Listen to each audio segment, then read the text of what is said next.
Have you ever thought about how history that has been hidden for thousands of years can suddenly come to life and reveal things that were thought to be lost forever? They found something very strange in the middle of Jerusalem, the bones of King Solomon, the famous person from the Bible. That finding, which got lost in history for years, was meant to show how one of the most famous king's genes really worked. But they ran into a huge problem as soon as they began to figure out Solomon's secrets. When the bones were found deep in the city of David, they were not in good shape. Solomon's rule was over a very long time ago, and signs of his presence were becoming less clear. Because the bones were broken, weak, and spread out in many places, it looked like it would be hard to get any useful DNA from them. Experts thought for a long time that a sample that old could not give them the DNA they needed. DNA breaks down over time, especially if it's stored somewhere hot, wet, or where changes happen slowly. They knew that getting DNA from these bones would be the best thing they could do when they took on this hard job.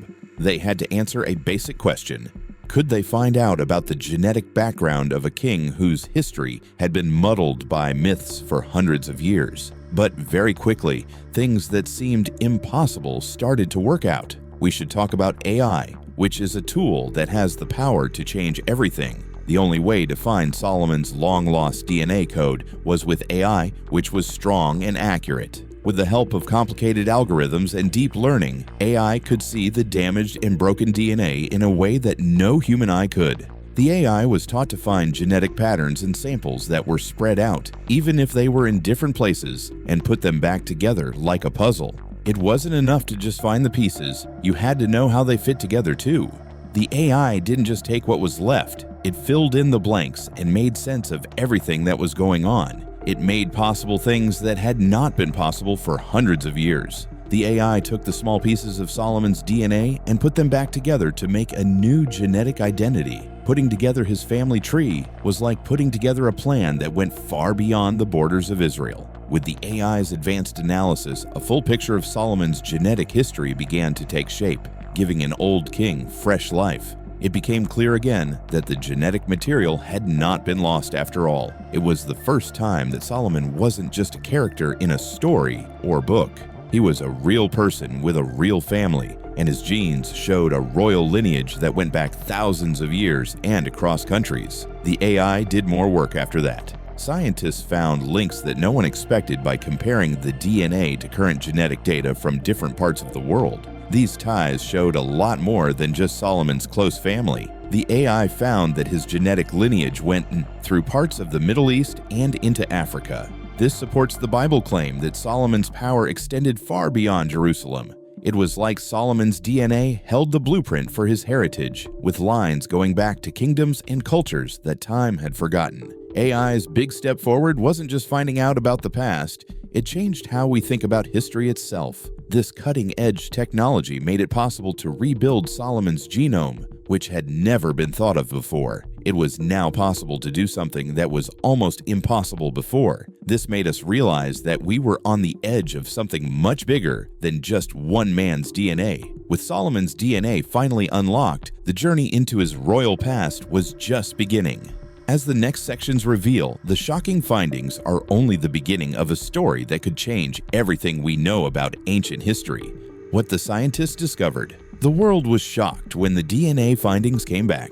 Scientists had finally figured out King Solomon's genetic background for the first time, and what they found was very different from what anyone had thought. The data not only proved that Solomon existed, but it also showed us secrets that could change everything we thought we knew about his life. The first surprise came from the genetic markers that showed Solomon was from the Middle East. The DNA didn't match just any person, it matched the Levantine people who lived during Solomon's time, which is exactly what the Bible and history say happened. Researchers had long thought that Solomon's roots went back to the old lands of Israel, and the study proved it. His genetic markers were the same as those of other old Israelites, which proved that he was a real son of the area. Genetics now supports the biblical stories of Solomon ruling from Jerusalem. This linked the king's story not only to texts, but also to the place he once ruled. Over many years, stories about Solomon's rule were told. But now, thanks to science, they were becoming real events in history.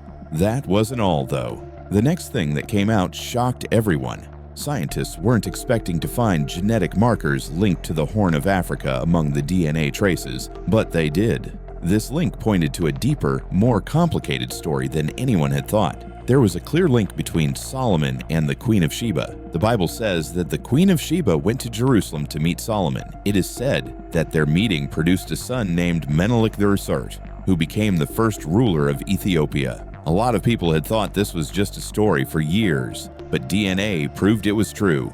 The genetic evidence backed up the old story and showed that there was a real link between the two legendary people. It looked like Solomon's family tree went beyond Israel and into Africa. This meant that the story of Solomon and Sheba was not just a story, but a scientifically true account. This finding made us wonder more than it answered. How far back in time did Solomon's family really go if he was related to the Queen of Sheba? The DNA tests didn't end in Africa. Unexpected links to other parts of the old world were found. No one had seen these links coming. Gene markers from Solomon were found in places that scientists used to think were completely different from the Middle East and Africa. These results showed that there was a royal line that went beyond Israel and Ethiopia. There was proof that Solomon's influence reached all over the ancient world, connecting him not only to nearby cultures, but also to cultures far away. It looked like his family tree went beyond the borders of his country. Everyone had never thought it would change the world in such a big way. The genetic information showed a worldwide web of links that went through different countries and along old trade routes. Solomon's impact was not limited to the Bible or ancient times. It was written in the DNA of people all over the world. The DNA patterns didn't just prove that Solomon was a king. They also showed that his legacy had affected many societies, not just those in the ancient Middle East. It was like his ancestors had moved through time and left genetic marks on people who lived long ago.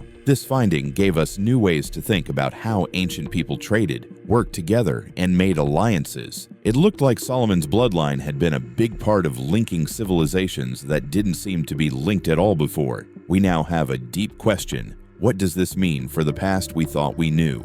We've thought of ancient civilizations as separate, with each society growing on its own for hundreds of years. But DNA proof now told a different story. Solomon's DNA pointed to a web of links between groups that lived very far apart. Some people had blood ties to each other, traded goods, and worked together. This story had been lost to time until modern science found it. One thing became clear as people around the world thought about these revelations. Solomon left behind a much bigger impact than anyone had thought. His family tree wasn't just important to the history of ancient Israel. It was also a key to understanding how the old world was linked. They gave us a look into a long-forgotten past in which royal families lived in different countries and in different cultures, which had seemed impossible before. The shock of these finds didn't end with history. They led to even more questions. What other secret links might be in the genetic information of other historical figures? What stories live in the DNA of kings and queens who have been lost for a long time?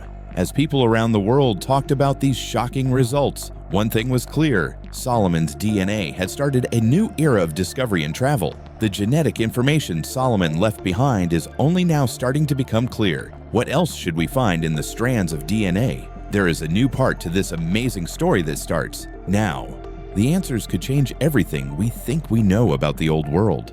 Implications for the Queen of Sheba legend. The finding of King Solomon's DNA shocked everyone, but one of the most important effects was that it proved an old story that many people had thought was just a myth. Some people thought of Solomon's relationship with the Queen of Sheba as a romantic story for hundreds of years, and it wasn't given much attention in religious texts. But genetic proof now brings this story to life, supporting the idea that these two rulers were real people with bloodlines that crossed continents. The DNA test showed an interesting truth. Solomon's roots were in the Middle East, and the test also showed a link to the Horn of Africa. This wasn't just a coincidence. It showed that Solomon and the Queen of Sheba may have had a royal link for a long time. The Bible tells of a powerful African queen who went to Solomon's court. This was more than just a meeting of two strong leaders. It was the start of a major bloodline that went through two areas and whole civilizations. It is truly amazing that this genetic link has been proven. What was once thought to be myth is now a real part of history. According to old stories, Solomon's family tree went all the way to Ethiopia, proving that he was related to a king who lived in Ethiopia. Menelik I was the son of Solomon and the Queen of Sheba. His story has been an important part of Ethiopian history and culture for a long time. Ethiopian legend says that Menelik I went to Jerusalem to see his father and brought the Ark of the Covenant back with him to Ethiopia. People in Ethiopia have said for generations that they are direct descendants of Solomon, and the royal family says that they are. While some people believed this link was real, others thought it was just a story that wasn't based on fact until now. The DNA proof not only proved that Solomon and the Queen of Sheba had a child, but it also proved that their son's family tree went all the way back to the Ethiopian kings. There was a direct link between Solomon's royal family and the kings and queens of Ethiopia, who ruled for thousands of years. This made the case that the Ethiopian kingdom really did have ties to the biblical kings stronger. This finding is very important because it changes the way we think about the history of the Ethiopian monarchy. The Solomonic family said they were descended from the marriage of Solomon and the Queen of Sheba for hundreds of years, but since there was no proof, it was often written off as a big lie. Thanks to the DNA proof, the story is no longer just a story, it's a real historical link. Some people outside of Ethiopia used to question the royal family's history, but now they can be proud of it because it is backed up by science. This link between Solomon and Ethiopia is more than just proof of a royal line. It shows how the histories of Africa and the Middle East are connected and go back a long time. It serves as a warning of how royal bloodlines, alliances, and historical ties have the power to change the world. This finding supports the claims of the Ethiopian monarchy as a monarchy, but it also calls into question many common ideas about ancient history. We now know that Solomon's family tree went beyond Israel. This shows that ancient societies were much more linked than we thought. The history of the ancient world has been told for hundreds of years through the stories and myths of small, separate cultures. DNA proof, on the other hand, shows that the world of the kings and queens wasn't so separate after all. Solomon's genetic mark can be found all the way from the Middle East to Africa. This link makes it possible for trade, relationships, and cultural exchanges that happened in the past that we had missed. It makes us question what we think we know about the past and how history was changed by people from different places coming together. This finding is important for more than just genealogy. It makes us rethink how important it is to pass on information orally. Stories about Solomon's relationship with the Queen of Sheba and Menelik I's legacy were told from one generation to the next, even though there was no proof. These stories, which were once thought to be folklore, have new meaning now that they match up with the scientific proof found in Solomon's DNA. It's a strong reminder that stories told down through the years are also wise, even though science and history can help us learn about the past. Now that the links between Solomon and Sheba have been proven, we can only wonder what other mysteries lie in the DNA of other old kings and queens to be found. We haven't even begun our trip into the past. What we find next could change everything we thought we knew about history.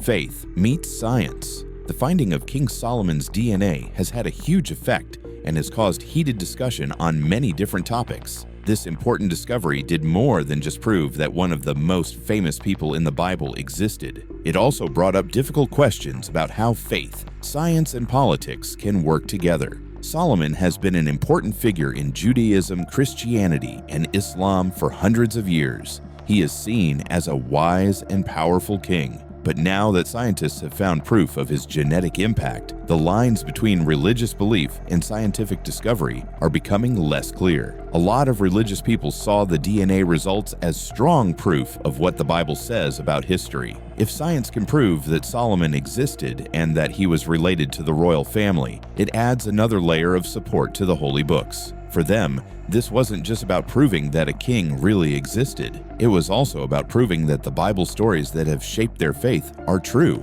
But this also brought up some uncomfortable thoughts. Some people saw this as proof that the stories in the Bible were based in fact, but others wondered what role science should play in supporting religious beliefs. Do the views change if we start to test and confirm historical events that are written in holy books? It makes me wonder if the Bible should be taken literally and tested, Or does this mix of faith and science threaten the spiritual lessons in the Bible? Faith and science being at odds with each other wasn't the only problem that the DNA discovery brought up.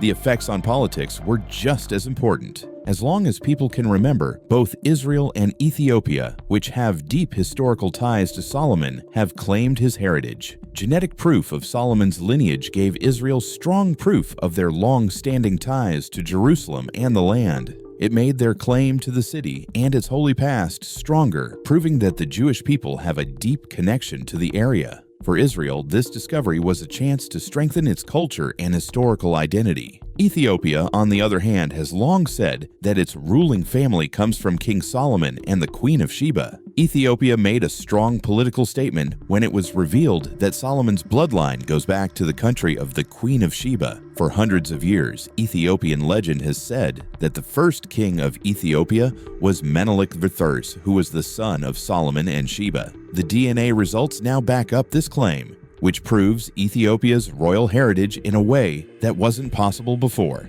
This finding wasn't just a big step forward in science. It was also a political victory for Ethiopia because it proved that their royal family is related to Solomon's family tree. But while these results supported both countries' historical claims, they also brought about new political problems. What does it mean when two countries like Israel and Ethiopia claim to have the same royal family? What will happen to their relationship now that they know this? Will recognizing Solomon's impact lead to more political debates about who owns what, heritage, and national identity?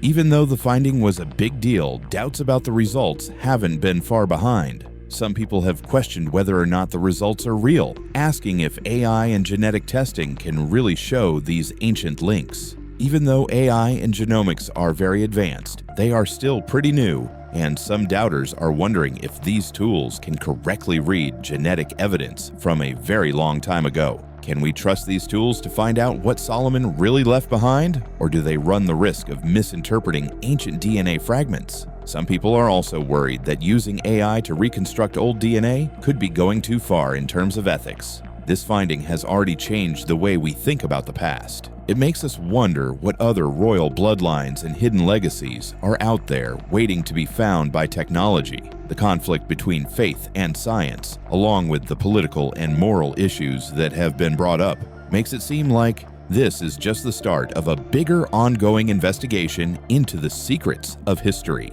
future discoveries, and the potential of ancient DNA. The study of old genetics has expanded to include King Solomon's DNA. This is not a one-time find. It's a preview of a group of finds that might change the way we think about the past. It will be much easier to do DNA tests on other ancient people now that we know Solomon's genetic background. Could one day we get DNA from other people in the Bible or mythology, like King David, or even from characters in old stories like Gilgamesh? There are many choices. With better technology, we might be able to learn more about these real and imagined people, proving that they lived and discovering more about their families and lives. We can learn more about ancient nations and how they moved around with genetic analysis, not just show that kings lived in the past. We can find out how people moved around, find trade lines that have been forgotten for a long time, and make maps of old alliances that were only known from writings and stories told by people.